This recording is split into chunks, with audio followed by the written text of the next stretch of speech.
Now it is time to start the meeting. Welcome to NYK briefing on its HR strategy and the decarbonization strategy. Thank you very much for taking the time out of your busy schedule to watch and review this program. My name is Okada, head of IR Group, and today I'd like to serve as the facilitator for this session. I'd like to introduce the two presenters. Executive Officer, General Affairs Headquarters, Hiroyuki Noma. Executive Officer, Sustainability and Information Headquarters, Takuya Koizumi. As for today's program, first of all, we will have the presentation on the company's HR strategy, which will be followed by the presentation on the decarbonization strategy. After that, we are going to have time for Q&A session. And as for the materials for today's session, from our IR address, we have already sent you the link to the materials. We appreciate if you could take a look at them. And as usual, we are planning to stream the video stream this session online. So first of all, we'd like to start the presentation on HR strategy. Mr. Noma, over to you. Hello, everyone. And thank you very much for coming to the IR presentation session of NYK. I, Noma, will be offering some explanations around our human resources strategy. So if we can just go to the next page. Next. This is the agenda for today. This is my agenda. I have 2 points I'd like to cover. First of all, I'd like to explain about our corporate transformation, CX, the position of corporate transformation within NYK. Second, I'd like to talk about our specific approach. When we explained about this CX a year ago, ever since thereof, there has been some progress made, and that's what I'd like to cover today. Next page. So again, what is the position of CX within our company? What you see here, you may recall this, but this comes from our medium-term management plan, and it's really the core part of our midterm plan. We have the key strategy, which is about AX and BX. Ambidextrous management and business transformation. And there are some supporting strategies, including CX, DX, and EX. Today, I'll be covering about CX. This is one main part of our support strategy. Here we cover about talent organization, group management transformation. Now, again, the key strategy, we're trying to go for ambidextrous management, and for that, we look into several capability that needs to be pursued. For example, CX 2030 vision, we do have the description of how we want to be as NYK Group. This is really about integrating the 35,000 people's capability. And there are 5 elements behind that. Next page, please. So again, to look into a little more detail of how we position CX within the company, in other words, to achieve the ambidextrous management, we first of all must embrace economic growth, which is very important. At the same time, we do want to make sure we be able to work more to create new technology-driven services. We don't want to just rely on Japan-based, Japan customer-centric business. We do want to make sure we be able to expand ourselves globally so that we be able to transform ourselves into a true global company. And for that, it's going to be important that we strike synergy amongst the 35,000 people within our group who would have various of background. And so if you be able to look at this chart, here we show what we are. In other words, in terms of nationality, Japanese like myself, within the 35,000, it's just 23%. In other words, it's less than a quarter. In other words, people with background other than Japanese nationality would comprise 80% of the entire population. For example, South Asia or Europe, we do have many people with a background of these nationalities. Also, job type, I would be ones in administrative office work, but then there are mariners, marine engineers, as well as other engineers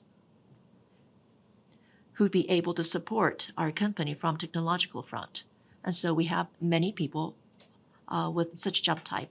Even for gender, male 63%, women, female 37%. In other words, almost 40% would be women. In other words, in terms of diversity, we have been able to make a very good progress within the group.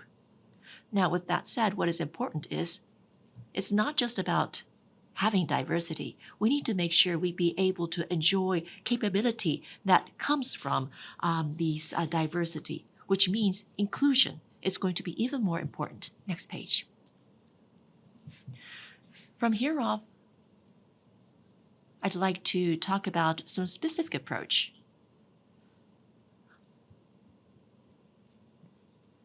Again, I mentioned about D and I. Especially, I mentioned how important inclusion is. And it was back in September last year when we issued our top commitment. It is called D&I Promise. So it's something that we want to promise with people. And in this D&I Promise, you can see in the middle, behavior. We wanted to find an expression that very much fits NYK in describing our code of conduct. We're trying to create an acronym using SAIL. Support, appreciate, include, and learn. It's really about trying to help each other. It's really about appreciating each other. And include means we want to proactively work on being inclusive. And we constantly want to learn. We have made a declaration that these SAIL is going to be important. CX 2030 vision. The main part of CX 2030 is very much represented by this behavior. And this is the approach that we're trying to take. It is something that we're continuing as we speak. Next page. And again, another way to describe our specific approach. So again, based on D and I, we're trying to make sure that we be able to pursue inclusion from three perspectives: global, marine, gender. And this is something that we describe within our integrated report. So when we say global, we want to work domestic or internationally. In other words, a global company headquartered in Japan. So it's really about promoting a very good, talented people, domestic and internationally. Marine is about job type. And so here, we're trying to look into various job type. We're trying to work across occupation, and people that would have marine engineering capability, and these are the people who would have various capability, and we want to make sure that these people who's really the root of our capability as a company be able to have pride and be able to work in a place where they be able to have passion. And also gender is something that we've been working for quite some time now. We will be explaining later about how we want to make sure we be able to really foster gender diversity, which enables more women to be able to have an active role. So we'll go to the next page. So global, marine, and gender, I mentioned these 3 points, and I'd like to give you further details about each of these notions. First of all, global, to go beyond countries and regions. So in a nutshell, to become the truly global company, global company headquartered in Japan to realize this idea. This is one of the major pillars to achieve that. And the major initiatives are shown on the left-hand side. So to give you explanation, first of all, developing organization by promoting talent exchange. So beyond the national border, we assign people across the national border, sometimes from the recommendation from the company or through internal job posting system. Well, the people raising hands and voluntarily apply for the postings, that is positioned as the internal job posting system. And it is called the GCP or Global Challenge Program. And we are proactively encouraging people to participate in this program on a global basis. We have just started introducing this. And the global assignment of the right person to the right place is the second item. In order to lay foundation for that, talent management and also standardization of employee evaluation appraisal system on a global scale is another thing that we are promoting. And the HR development, like the expansion of the global training program and the introduction of e-learning platform is another point that we are implementing. And looking at actual achievement from 2023 through 2024. And for cross-border assignment, we saw increase from 16 cases to 39 cases. And looking at the ratio of local managing directors at the overseas subsidiaries under our control, and the local managing directors accounted for 36.4% in fiscal 2023, which went up to 40.0% in fiscal 2024. So it is also steadily rising. Among the global initiatives, one of the epoch-making activity that I'd like to introduce to you is that in October this year, about 2 months ago, in the General Affairs headquarters, we introduced and launched a new organization called CX Promotion Group to further promote inclusion on a company-wide basis. And this is a mechanism to promote that the idea. So we are focusing on talent, organization, compliance, governance, not just the pure HR activities, but the power of organization, power of governance are to be standardized, sometimes introduce the horizontally common approach to globally deploy this idea, which will be led by this new organization. So as an initiative, please take a look at the 3 boxes: HR, organization, and the governance. You see 3 boxes. As for the human resources, global talent management, and human resource development. For these purposes, we are trying to introduce various initiatives. Of course, this is not limited to Japan. In each region, we have a regional headquarters, and we are working together to promote these activities, and also to support the introduction of standardized the appraisal evaluation system at the overseas subsidiaries. We have just created the standardized evaluation system. So now we are at the stage to encourage the global rollout of this standardized system to local overseas subsidiaries. And that's what we are working on right now. As for organization, please refer to the box on the right-hand side. So the activation, revitalization of countries and regions. So in the fiscal 2026, it's going to be the last year for the current the midterm management plan. And starting from fiscal 27, we are going to have another new midterm management plan. We are working on it. So in the new midterm management plan, what are we going to do? So we are hearing the voices of regions. There are people outside of Japan. We are trying to listen to their voices and their input as we formulate a new midterm management plan. And the second point, the promotion of D&I sale, which I introduced earlier, and the D&I promise is to be penetrated more. And branding is another new activities. Well, so-called our mission, bringing value to life, or BVTL, is in a sense established as a tagline, but our aspirations based upon this or the background information of this notion, we need to communicate more.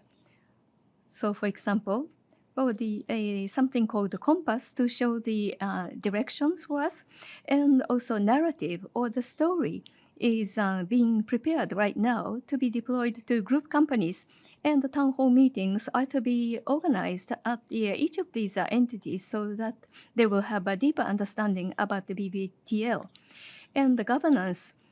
We have done this already, but we will continue to work on the standardization of compliance governance on a global level, and also integrity as part of the corporate culture. Integrity, governance. So the integrity as the superior or the upper notion to encompass all these the ideas related to the governance are to be formulated. And the next item is marine, going beyond the different job types. Last year, I talked about this, and this is the extension of what I mentioned a year ago.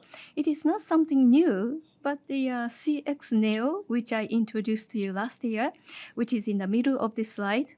So to activate and revitalize the marine engineers and the navigation officers, we are continuing to work on strengthening them, recruitment and the development of the talents, the empowerment of people, and diversify the career path. For example, to empower, we are trying to prepare the working environment for particularly for female maritime workers. It is called She Support, which is also shown on the right-hand side. This is a new program we started. SHE and C S means C, H for health, and E for empowerment. So this is a newly coined word. This is not only limited to the female workers, but to empower the marine experts and engineers, navigation officers. So our focus. And the achievement on the right-hand side, NTMA is mentioned. This is the NYK's Maritime Academy in the Philippines. And in fiscal 2024, cumulatively, 1,551 people graduated from this academy. And as for the personnel investment from for the past 5 years, from 2019 through fiscal 2024, as you see, the hours that we invested, as well as the financial amount that we have invested in education of the marine professionals, is shown in the middle. And as for engagement score, compared to 3 years ago, engagement score of maritime or the marine experts is rising, as you see on this slide. And lastly, among the three inclusion items, the last one is gender. So this is the extension of what we have already started. And the recruiting, developing, and empowering at these three stages, we are helping encouraging women to show their strengths and activate them. And also, the organizational culture is to be built more. And the top commitment, which is the message from the president, is communicated across the company. And I would like to show you some of the KPIs. For example, the percentage of women hires back in fiscal 2019 through 2024. So over these 6-year period for new graduates, the female hires used to account for 21.9%. It went up to 44.2%. And as for mid-career hiring, there was no women back in fiscal 2019, but it went up to 27.2% in fiscal 24. As for the percentage of women managers, no significant improvement has been seen in this area, to be quite honest. But this is we are struggling because we are at the starting stage. On a non-consolidated basis, the 13.9% is the women managers ratio in fiscal 2024, and so it has a slight decrease. On a consolidated basis, Now it is 26.3%, slight increase. And the hiring in the past is now shown in the form of the percentage, lower percentage of women managers. We need to continue implementing various measures so that we are going to raise this women manager ratio sometime soon. And as for the percentage of men who use the parental leave program, it went up significantly from 41.1% to 92.3%, and the days taken increased as well from 42 days to 107 days. Next page, please. So earlier, I mentioned about the various activities related to gender empowerment. And this year, this is the introduction of what we worked on this year, which is called sponsorship program. It may be difficult to imagine what this means, but the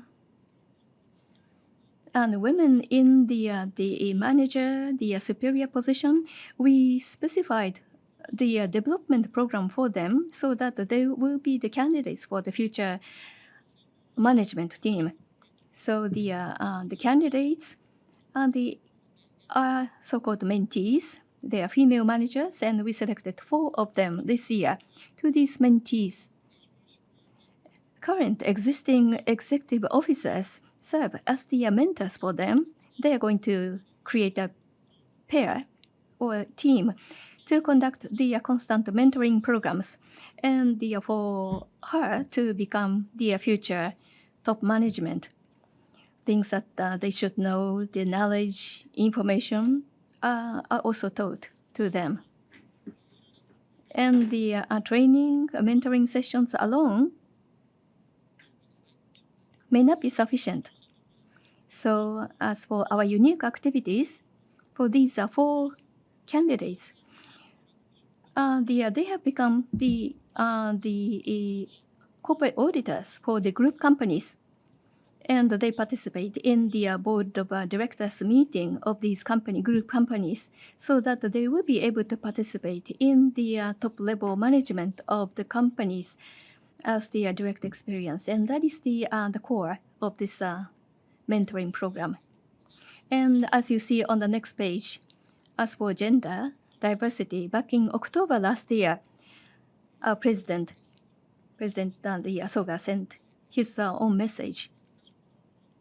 And there are 2 points here. So to NYK, under the sustainable growth promotion, the women's empowerment is redefined as a gender diversity that contributes to the management and actively promoting this. So that's the first part of the message. And by expanding opportunities for women will ultimately benefit all employees by enabling all employees to have more diverse and balanced working styles. It's going to be the advantage for all the employees. So not just the women empowerment. This is to create the foundation for all the employees to benefit from this program. So that is the main point of his message. So this is the last page. The initiatives that I have introduced so far will be continued in fiscal 2026. And ultimately, we would like to be a global company headquartered in Japan by 2050. But the CX Vision 2030 is the one milestone where we can check whether we have achieved sufficiently on these initiatives. So these are the steps we'd like to take. That is all for my presentation. Thank you very much. Thank you very much. So that was about human talent strategy. Next, we'd like to describe our decarbonization strategy. Mr. Koizumi, please. Yes, thank you very much. This is my agenda for today. So MEPC 83, etc. There are various of international conferences, and I would like to go with you how we mean to cope with some of the results that have been attained, and also for strategy progress for achieving GHG reduction targets, as well as my third point is going to be how we'd like to value GHG reductions. So again, as you heard, the result of MEPC meeting. Now, I'd like to start with what is MEPC meeting. On November last month in Brazil, there was the COP30. I'm sure you would well know about this climate response meeting that was held. And that was held by the UN member states. And these countries would discuss about how to cope with some of the climate change and environmental changes that we're seeing. Now, when it comes to some other areas, international, for example, when it comes to like marines or shipping, this is something that would not be measurable within the entire UN. And so there is this International Maritime Organization, IMO. So it is headquartered in London, the UK. And so there is a meeting that was held to discuss how should maritime industries measure GHG reduction. And so this is Maritime Protection Committee, Maritime Environment Committee. And so there are the 83rd committee was held back in this April. So it's really about how to measure GHG reduction amongst the maritime industry. And so the result of that is something that we have elaborated on this slide. I will not go into detail, but the first point is about what was acknowledged and approved. In other words, adoption of a charging system based on GHG intensity of fuel used. And if you be able to look at the right-hand side, so one energy, this is 1 megajoule, but 1 megajoule CO2 emission. In other words, how many GHG grams have been included in 1 MJ? And we know that it has become stringent every year. So here you can also see that 93.3 gram per megajoule was the average for 2008. But the energy, which is heavy fuel, that international maritime industry was using averaged to that level in terms of the GHG or CO2 emission. But the amount of emission that is now tolerated has become stringent. It has become stringent year by year. And now there is the necessity to not just use heavy fuel, but it needs to be transferred to a more low carbon type of fuel. But this is especially because with the 93.3, if it's on heavy fuel base, if it's going to be 2028, if it is going to be like a car shipper, then it is going to be using 705 tons a year, which means we're talking about 150 million or 160 million yen amount of penalty that would have to be paid based on this rule. That amount of penalty levy has to have to be paid to the IMO. Now we know that the regulation is going to become even higher, and so if we wanted to make sure we don't have to pay that high penalty, that means we have to go for low carbon type of fuel, which would be LNG or biofuel, or perhaps green methanol or green ammonia eventually. And we do have this drawing of how the regulation will go from here. And so all the money contribution will be gathered to IMO Net Zero Fund. Part of that would be used for developing countries' development, but then part of that is going to be used as a refund for those who have used zero emission fuel ship. So in other words, the high emission fuel will be paying this levy, which will then be refunded to zero emission fuel ship. And this actually adopts what the Japanese government had been proposing. We do take part in this meeting every year. And of course, we don't have any voting right as a company, but we know MLIT would be attending from Japan, and we'd be able to offer our advice to MLIT. Now, this October, there was the resolution for the international rule, but this was not adopted in the end. This is because some of the oil countries like Saudi Arabia, as well as some harsh voice against the agreement from the U.S. under Trump administration, forced the entire agreement under the treaty to be postponed a year. So the second point is about GHG reduction and some of the progress that we have been able to make. Now, from 2023, we've had our NYK Group decarbonization story. And so on 2023, we explained how we mean to decarbonize our work. And it is explained in detail. But of course, if it's just an explanation, that's not going to bring any action. And so therefore, every year after that, in 2024 and 2025, we've also announced our progress report. In other words, which areas within that decarbonization story we've been able to materialize, which areas are still remaining. And so the reports have been announced on October 2024 and November 25. It is only in English, but it is disclosed within our website. We're trying to make sure we'd be able to translate this into Japanese, and we mean to announce the Japanese version in upcoming January. What I will be explaining from here is very much the overview of what we will be announcing on the month of January. So again, here we show what NYK is trying to achieve. In other words, our GHG reduction target.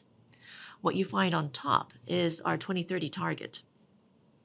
Here, we're saying that versus 2021, we are going to reduce our GHG emission by 45%.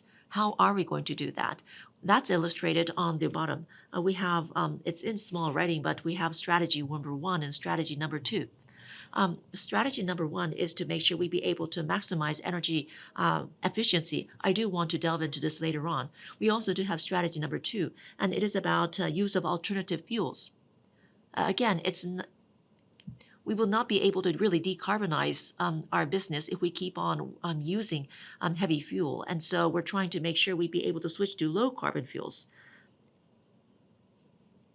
Within our midterm plan, we're saying that we'd be able to reduce GHG gas emission by 30% versus 2021. But within the NYK Group decarbonization story, we've added another 15%, and now we're saying 45% reduction versus 2021. And also, by 2050, we want to achieve net zero emission. But when we say net zero, there will be the residual emission. And so there, we'd like to promote carbon dioxide removal, CDR measures. And we want to offset our residual emission using CDR. You can see that the amount that will be remaining will be 1.3 million ton on the far right. We're trying to make sure that we be able to offset that by CDR, and that's how we mean to achieve CDR net zero by 2050. Next page. So how far have we been able to achieve thus far? And that's exactly something that we have written within our Progress Report 2025. Now, up until 2024, we have been able to reduce our Scope 1 and 2 emission by almost 12%, notably 11.8%. We've tried using energy-saving equipment, slower sailing, increased use of biofuels, or replaced with a newer ship. And that's exactly how we've been able to achieve approximately 12% reduction.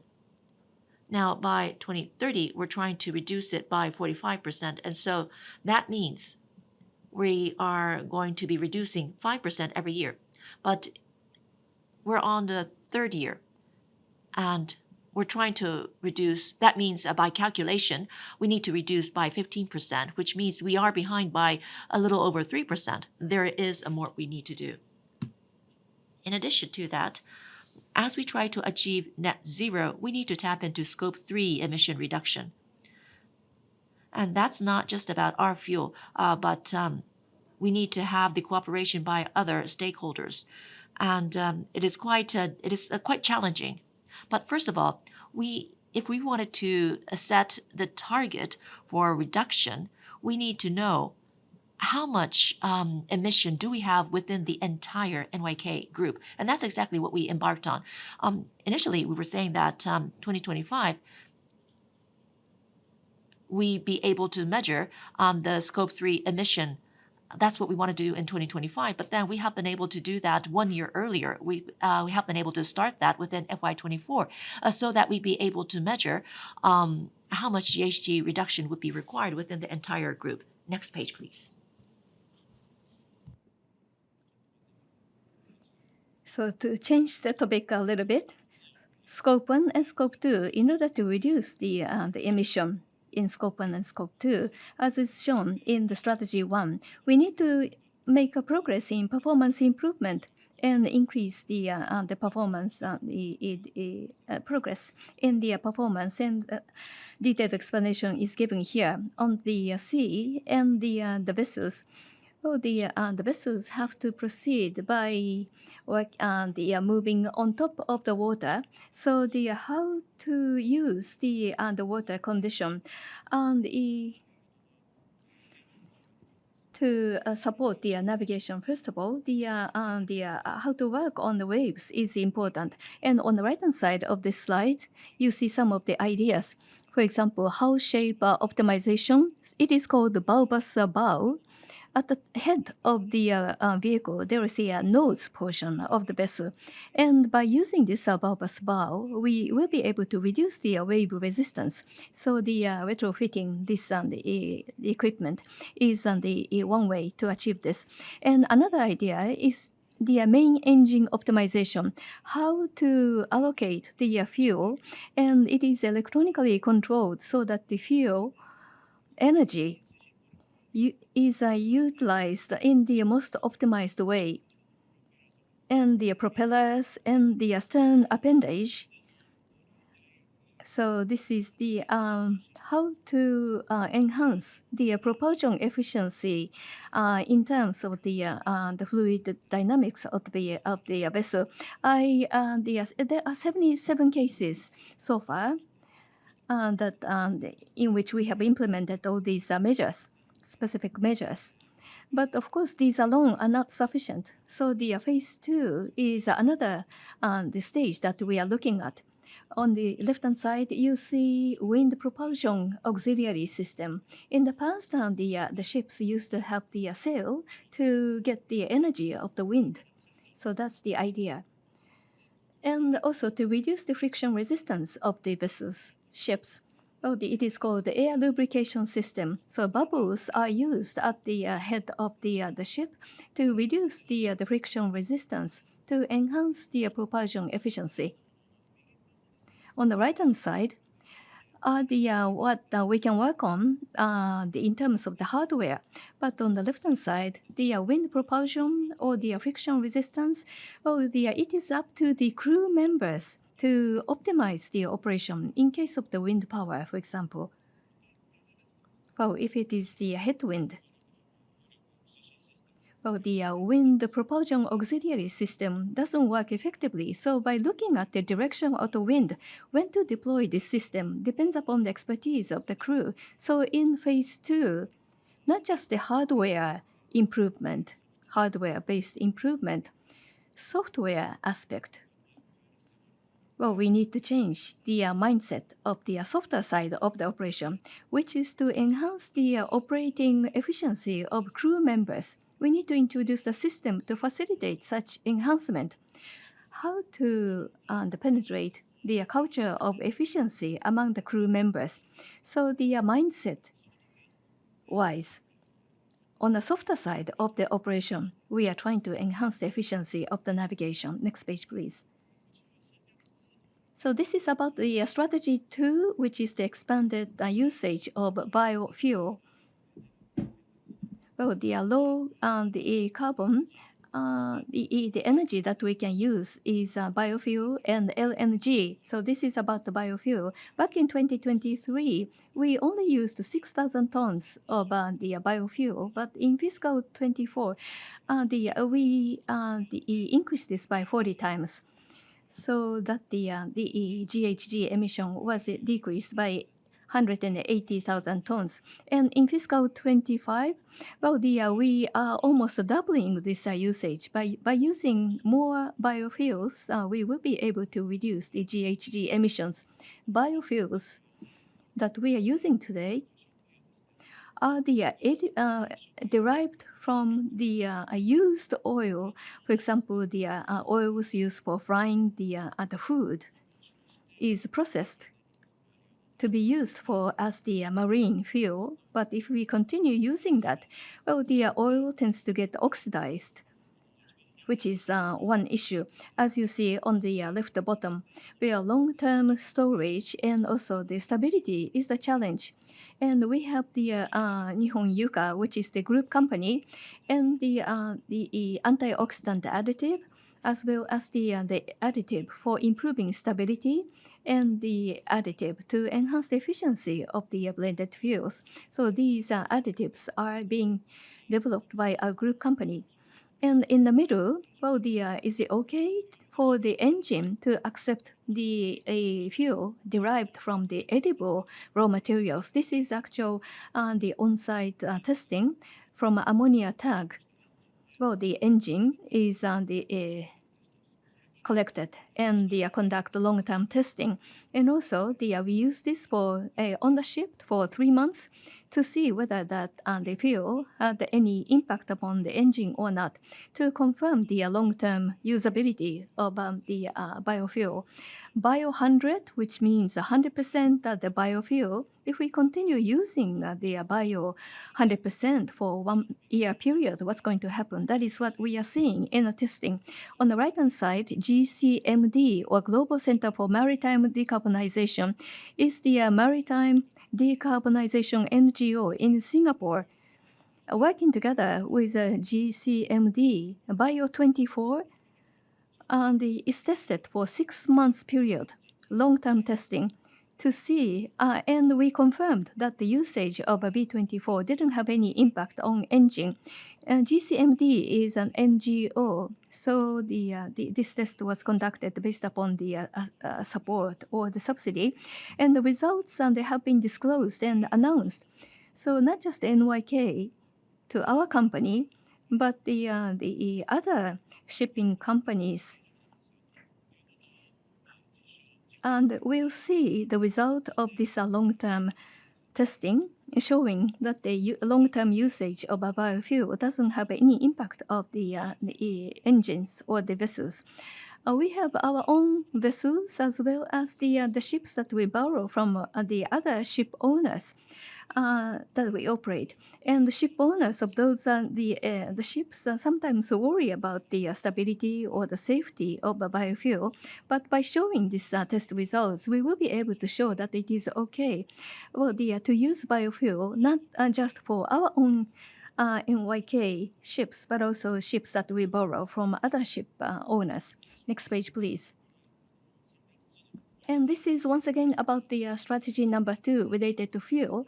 And this is the idea called the dual fuel vessels, not just the heavy oil, but the heavy oil as well as another type of fuel is used at the same time. For example, at the bottom on the left-hand side, HFO means heavy oil, and LNG. So this is the car carrier called the Sakura Leader, which started operation in 2020. This is Japan's first the vessel which can work on LNG. And right next to that, which started operation in 2019, uses methane and the heavy oil. And ammonia and the heavy oil, they are used by the next vessel, which started the service last year. And this is the very first the vessel that uses methane and the heavy oil. And far right, this is the ship that can use LPG and heavy oil. So the fuel conversion is important. But when it comes to ammonia or methanol, it is expensive, and also availability may be limited because we are not sure about the supply availability. So including the price as well as the availability, we have to strike the good balance between these two different types of a fuel. So this is a very good approach to be able to use a dual fuel. Dual fuel vessels account for 1% of a total fleet in the world, but we have 26 vessels which are operating dual fuel. So they are going forward. We would like to focus upon dual fuel ships going forward. Next page, please. This is about ammonia. As I mentioned earlier, the bottom left, this is the tug boat which started service in 2024. Ammonia. We have been handling ammonia as a cargo, but what is challenging is to burn ammonia as part of the internal combustion engine. NH3 is the chemical and the composition. So the carbon and the nitrogen are the components, and there will be no CO2 emission. And the industrial activity is quite sophisticated when it comes to ammonia. Well, ammonia is used for fertilizers, so if we can use ammonia as fuel, well, it's going to be a major method to achieve decarbonization. But the one challenge is safety of ammonia. It is a small ship, but we used the tugboat, and we had this tugboat running on the ammonia, and we can check the operation safety as well as a bunkering experience, and also to protect the crew members from the potential accident. We conducted the POC or the demonstration testing, and using the ammonia as fuel for this service. And starting from 2026, medium-sized ammonia-fueled gas carrier is being built right now, and we have customer already for that on the vessel. So next year we are going to have this medium-sized ammonia gas carrier entering service next year. So actually there is no global standard, the safety standard for the ammonia fuel, but we are using this as a testing purpose, and we are making this knowledge available on a global basis so that ammonia will be able to be used on a global basis in a safe manner. Now, next page shows the Scope 3 emission calculation. Earlier, I talked about the calculation on the of Scope 3 emission, and I'd like to give you further details. As you see at the top right, up to 2023, out of Scope 3, category 1, 2, 3, 5, 6, 7. So these are the categories that we have covered. These are the major categories that we disclosed.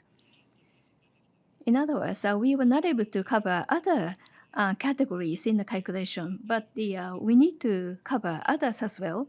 So in starting from category 1 through category 15, all the categories they were covered. Some of the categories are not related to our business, and which were excluded, but they are related to relevant categories, and also NYK as well as NYK group companies, as well as other companies on an equity basis, like the ONNK.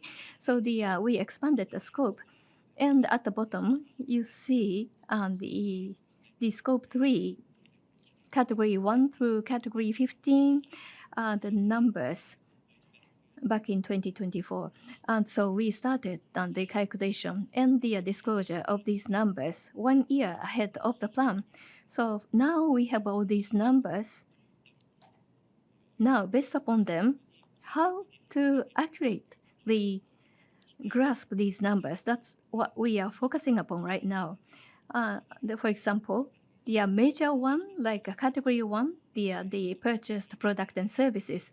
NYK Group purchasing products and services, and the CO2 emitted from them is calculated as 5.265 million tons. And how to reduce this the emission, and how to make the more accurate the estimation and the calculation. Now we have these numbers, but now is the time that we should work on the initiatives to reduce the emission based upon these numbers. And this is going to be the last page for my presentation. So when it comes to GHG emission reduction, because of the IMO regulation, we have to they continue working on the reduction. But well, if we continue the reducing the GHG emission, it is going to require costs and expenses, which is not which cannot be continued. And also, well, the disclosure requirement will start from next year, and the financial value P&L and the non-financial value like the emission performance. So emission performance and the P&L, the profit and loss, have to be balanced. Yeah, we need to generate profit from the business, but and the emission reduction at the expense of profitability is not the something that we should accept. But at the same time, we have to reduce the GHG emission. So how to strike the balance? So if by generating value, even though we work on the GHG reduction and we explore whether we can turn that into the positive value, and the regulation and disclosure is shown at the bottom left. IMO regulation was postponed by a year, but whether there will be a regulation or the SSBJ, the disclosure pressure will be bigger. Particularly, it is applied to the larger corporations, Scope 1 or the Scope 3 disclosures. So even if we disclose the numbers, there was no comment coming to us. But now our disclosure will receive some feedback, and we'd like to help our customers in this area.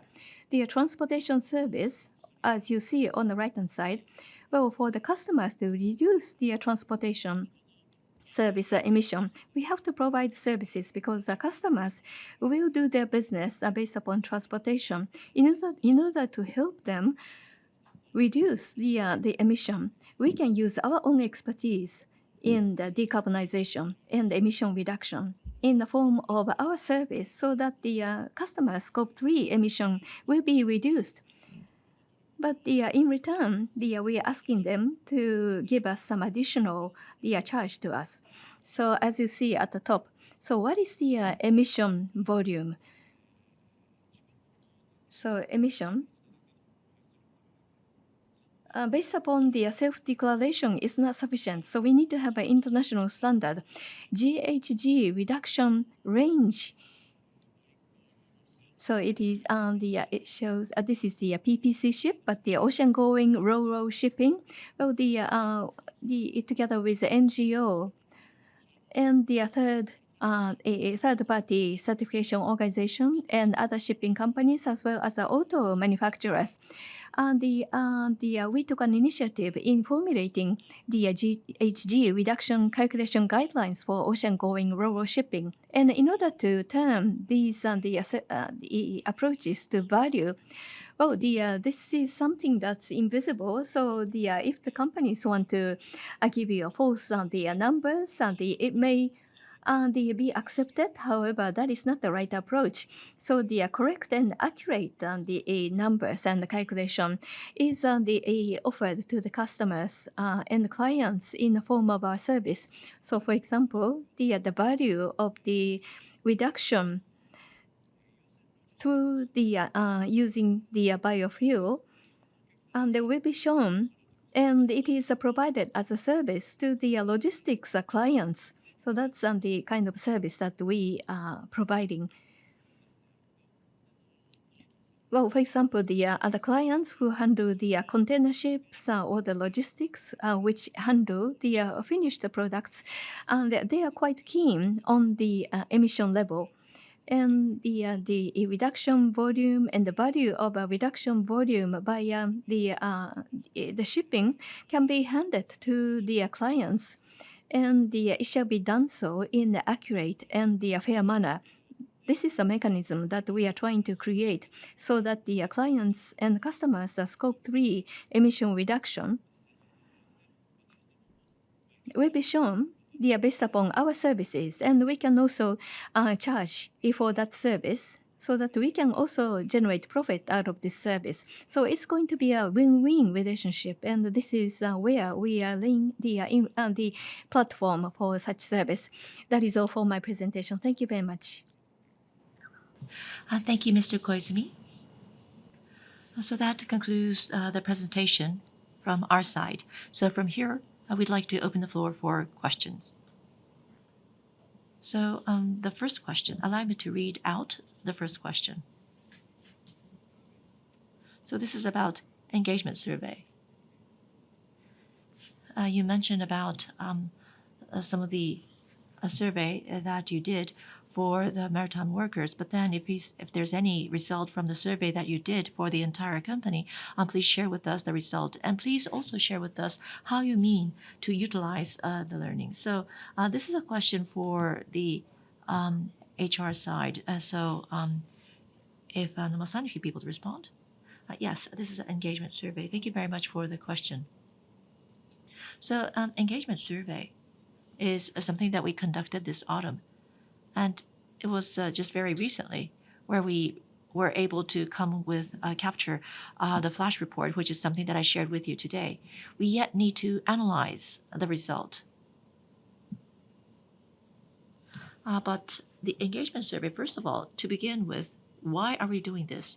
So again, within our CX story, we want to make sure that we be able to really appreciate the diversity, the capability of our entire 35,000 people. And we're trying to make sure that we be able to do a good analysis based on that understanding. And so engagement score,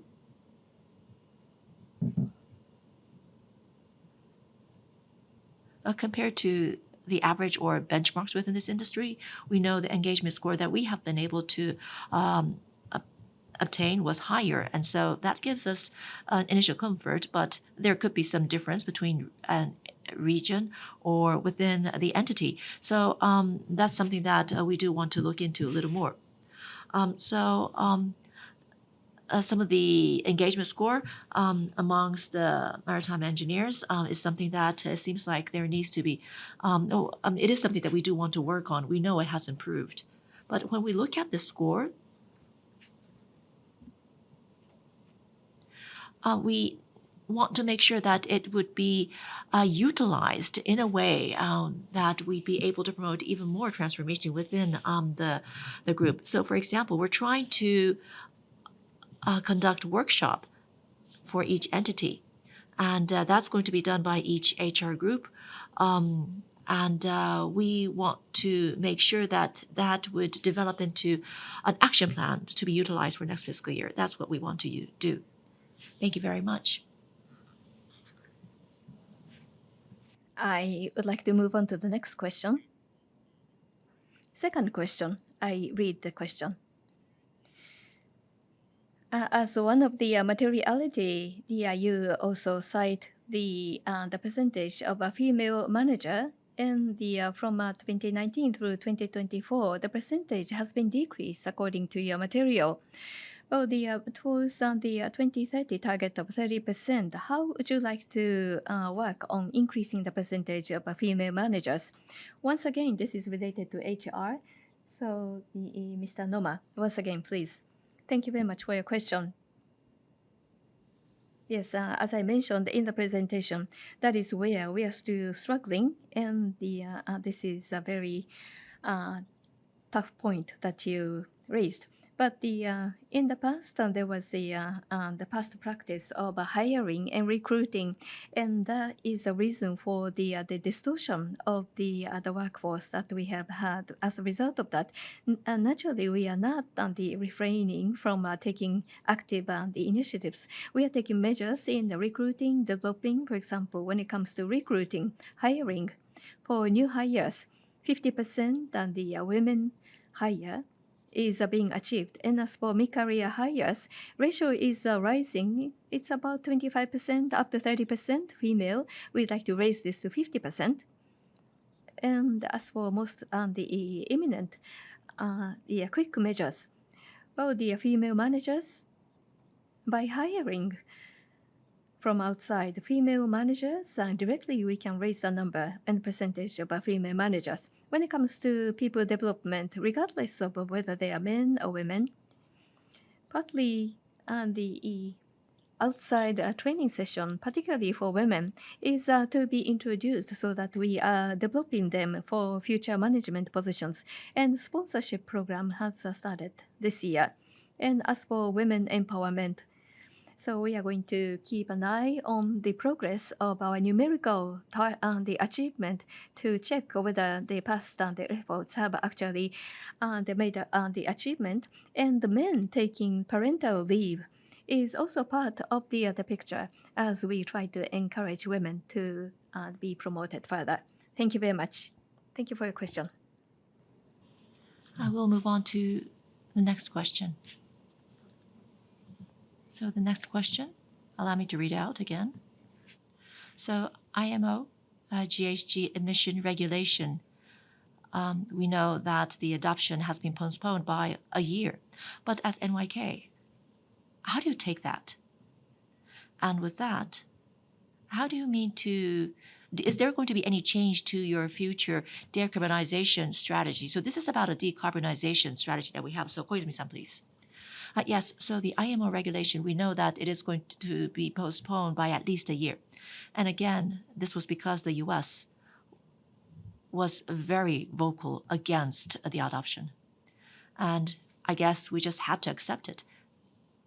If there was a forceful voting, maybe the US could have vetoed. And that means there is no way that this plan would be able to make anyway. So at least it's been postponed. There's a little more that there is still a lot more that we'd be able to do. Now, GHG reduction itself by IMO, the perspective has not really changed. The goal has not really changed. We know global warming is happening, and no change to the understanding that this is going to be a very pressing issue for humankind. And so just by looking at what happened this time, it doesn't mean NYK is going to halt or postpone, delay our approach. We will be working for decarbonization. Now, one concern that we may have, if there is not going to be any integrated universal rule internationally, that means there could be a lot of regional rules.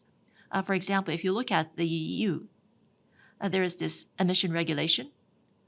In other words, there's carbon tax that's already been being practiced. And if there is any universal regulation, that means we'd be able to ask the EU, pressure the EU to not have just individual regulation on its own. And that's exactly what the Japanese government is really asking for. But if there is going to be no international regulation, we're just going to keep on seeing each individual regional rules. For example, the US, the UK is also saying that they'd like to introduce their own regulation. We do want to make sure that it is going to, we be able to have this universal integrated rule, especially for a maritime business. And that is one concern that we would have at this moment. Thank you very much. Now I'd like to read the next question. By 2050, become the global company headquartered in Japan. That is your target towards 2050. Towards that target, what do you think is the most important factor or the element for you to achieve this target? So, Mr. Noma, please. Thank you very much for the question. There are several points that I should mention in this area. First of all, the talent development. Japanese and the national staff, and this is applicable to both of them. As for Japanese employees, global leaders, these as the global headquarters, well, we have to develop the people to become the leaders for the global operation. As for national the leaders, well, not just the accepting the instructions from the Japan headquarters passively, but rather, well, we need to develop the talents who will be able to speak up and represent the voices of regions, and that will drive the entire organization. And in addition to talent development, regional enhancement is another aspect. We have a regional headquarters, but the representative of the regions, and playing central roles. The business and line is the vertical lines, but we need to strengthen the horizontal cross the company and the cross-border and the activities like a cross-border assignment, the sharing of the information, communication. That is another important aspect. And inner branding, which may be the secondary the aspect, but the BBTL penetration to organizations, and also in each region, what needs to be done from a regional perspective. Well, that shall be also communicated proactively from regions. That is all. Thank you very much. Thank you very much. Let me move on to the next question. Allow me to read out. The fuel intensity regulation is going to be adopted. And I think one of the advantage is to be able to see a rise of the fuel demand from for the maritime industry, and probably offshore fuel suppliers are going to find that. And so there's probably going to be more investment for green ammonia or green methanol. Now, but then at the same time, the option has been postponed. How do you think the fuel suppliers would take this result? So this is again about decarbonization. Can we ask Koizumi-san, Mr. Koizumi, to answer? Thank you. I totally agree. I talked about IMO MEPC regulation, the developments thus far, and the graph. You may have really noticed that the intensity is really going to become tight, and it's really going to extend to it really goes. We know what's going to happen from 2028 all the way to 2035, and carbon intensity needs to be controlled to that extent. So that means you just have to start using different fuel.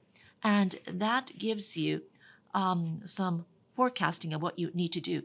And that also, one of the goal of this intensity graph is to promote people to start investing in alternative fuel, because at this moment we don't really know the green methanol or green ammonia. Even if suppliers be able to really invest on that, there's no way if there's going to be any need. But then at the same time, there's also this chicken and egg type of a discussion. At the same time, the users are saying, well, we don't know how much it's going to be supplied, and this regulation is to make sure that they be able to put an end to that chicken and egg type of discussion, to show what seems to happen from here off. Now, the adoption is going to be postponed by at least a year. And so we know some projects was supposed to have been put in some investment. And it seems like after hearing that, there seems to be a wait and see atmosphere. People thought it was going to be decided this time.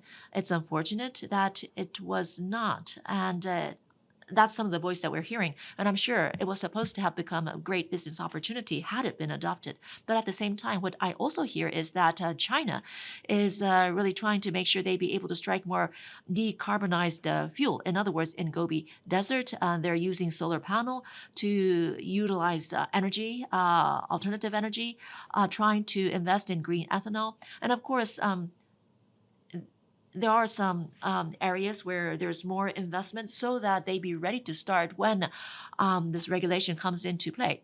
Now, in our side, just last Friday, there was the ship fuel methanol. We have just worked with a U.S. company and ENEOS to create the supply chain so that we be able to obtain the methanol for fueling our ship. And we're trying to compile this deal. Now, I know this regulation at this moment is on a halt, but there are things that still can be done. We're just waiting for things to get ahead. And so this regulation, it's not going to stop. It's just on a wait and see mode at the moment. That is my take. Thank you. Thank you very much. Now, moving on to the next question, I read the question. So if a replacement to ammonia fuel will be promoted, then the current vessels will become the stranded assets. So the Koizumi-san, over to you. Yes, as I mentioned, LNG carriers. Well, so most of those ships are able to work on the heavy oil. So initially, LNG ships, the green ammonia or the green, it was supposed to be a bridging solution until green ammonia becomes available. That was a positioning initially, but in recent years, biogas, biomethane is emerging. What does this mean? Well, the excrements from the livestock as well as the residual oil that leads to the methane fermentation, and methane is emitted. Well, greenhouse warming factor of methane is about 24, 28 times higher. So we can collect them methane and purify them, and LNG is almost methane, so we can mix it with LNG as a fuel. Biomethane, oh, if it is left as it is, well, the greenhouse warming factor is 28 times, but it will be emitted as CO2 one times, a 93.3 gram emission. Well, is the current the emission, but it's going to be negative by using the biomethane, and such gas is emerging right now. So from the viewpoint of decarbonization, it's going to be a major method or the weapon, and LNG it can operate on the heavy oil as well. So LNG, biomethane, and heavy oil and the biodiesel, four types of fuels can be used by such vessels. So it's going to be one of the major decarbonization methods that is positioning right now. So they are not going to be a stranded asset sometime soon. I don't think so. Thank you very much for your question. Thank you very much. So I will move on to the next question. Allow me to read out the next question. So on slide 15, you're saying that there is this state that you want to evolve into, and you want to have this global unified HR initiative. And so when do you think you'd be able to create that and put that into action? And global talent management system, is there any gap to the skills that you want as you try to head to into 2050? So Noma-san, please. Yes, thank you very much for the question. So where we are today compared to 2050. So well, we know the assessment scheme is to be integrated. So we're trying to make sure we be able to set the form or template as well as a scheme so that we be able to have an integrated way to assess our people. We're trying to do some some sessions so that our group companies will be able to understand and be able to put into practice. And I'm sure some entities would be able to put this into action as early as FY26. So integrated assessment. Now, there are some exchanges to the perhaps the systems that they'd have to make, and I know it's probably going to take like about 2 years. I know some companies are trying to put this into action from FY27. Now, as for talent, now it's really about how we be able to do this on a step-by-step phase in trying to make sure we be able to have the key talents. It's first of all about identifying what the key position is. As we try to develop our business, what is going to be the key talent necessary? So that's also something that we need to understand. Versus that, what is the gap that we have? Is something that we need to identify. Is there any gap? Or if there is, what kind of skills do we need to tap into? And that's probably going to develop into what succession plans we'd be able to create in the end. So that is my response. Thank you very much. It's almost the time to conclude the session. So next one is going to be the last question. I read the question. Ammonia fueled ship going forward. NYK is the front runner in this area. And do you have any specific target for the number of ammonia-fired vessels? Well, 51 next generation vessels, that is the target for you going forward. And how much are you going to focus upon the use of ammonia as a fuel for your future vessels?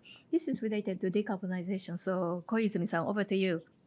To give you the conclusion first, it depends upon the conditions and situation. So we do not have any specific target for ammonia vessels only, but as for our pathways, there will be multiple the alternatives of fuels. So whether it is methanol, ammonia, LNG, biomethane, or biodiesel, well, we are trying to be prepared for all these possibilities. It depends upon pricing, supply, availability. So by looking at these factors, we are going to make decision, and of course, regulation as well. As was mentioned, how much ammonia or the methanol fuel investment is another aspect we have to look at as we make decision. So it depends upon the conditions and the situations going forward. To us, to be able to use ammonia, well, it is not possible for all the companies, all the other shipping companies. So we have more alternatives and options to us. Ammonia, as I mentioned, well, the industrial application of ammonia is quite sophisticated. And as you may know, JERA is using ammonia for the co-firing of the the thermal power generation activities, not just the shipping fuel, but the inland. Well, the demand also exists. If there is a strong demand, there will be a more supply.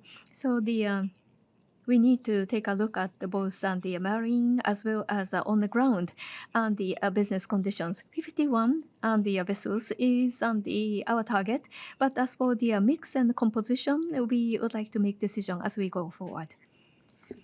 Thank you very much.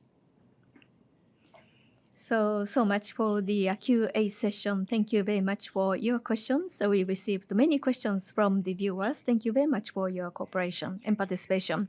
It's time to conclude today's the NYK briefing on its HR strategy and the decarbonization strategy. Thank you very much for participation today.